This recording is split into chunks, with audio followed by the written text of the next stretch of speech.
An Ipswich man who fell asleep at the wheel of his car that crashed and killed his fiancee has been jailed for 4 years. Alan Steinman suffered from a chronic sleep disorder and ignored warnings from his doctor not to drive. Alan Steinman knew he battled narcolepsy, a chronic sleep disease where he could fall asleep in a second, but he ignored the warnings. In July last year, the 45-year-old fell asleep at the wheel of his four-wheel drive at Maruka. His fiancée Beverly Miller was in the passenger seat. Miss Miller shouted and tried to wake him, but seconds later the car hit a tree and she was dead.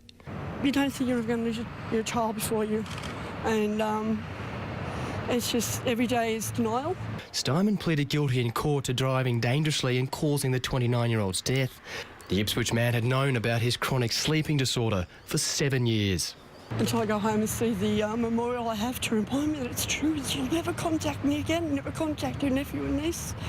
And just hear a laughing voice and to know that she was just being taken away so unnecessarily.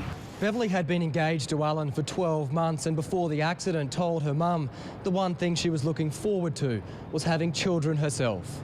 Steinman was sentenced to 4 years but will be eligible for parole after serving just 12 months.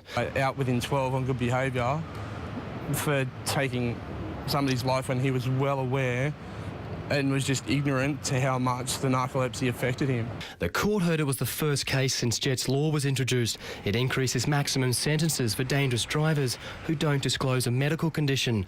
Doctors are encouraged, but it's not mandatory to report narcolepsy to transport authorities. Miss Miller's family is calling on the department and doctors to work together. People who have illnesses more deeply investigated from RTA, specialists and doctors to make sure that they check those requirements. Steinman was banned from driving for life. Anthony Donaghy, 10 News.